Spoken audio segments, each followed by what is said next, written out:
Upravno sodišče je zadevo, gre torej za ugovor kandidata Marjana Hribarja, vrnilo občinski volilni komisiji v ponovni postopek.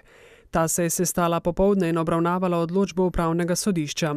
Pred nekaj minutami je predsednik občinske volilne komisije Fredi Bančev za našo televizijo povedal.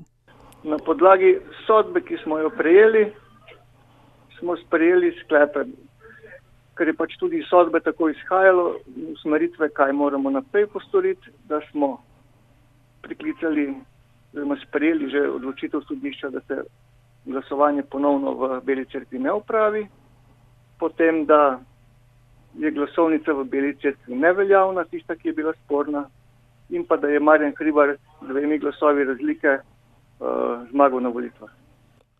Torej to pomeni, gospod Hribar je novi župan občine Šmarješke Toplice? Tako je.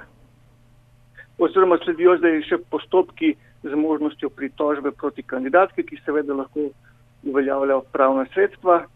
Za našo televizijo je odločitev občinske volilne komisije komentiral tudi Marjan Hribar.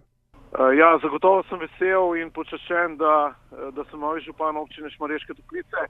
Moje misli so ta trenutek usmerjene v vse občanke in občane. Predvsem imam veliko željo se dokazati, da bom dober župan, predvsem tudi prepričati vse tiste, ki so povsem jasno, bom rekel, dali naklonjenost tudi proti kandidatki in v tem vidim tudi smisel demokracije.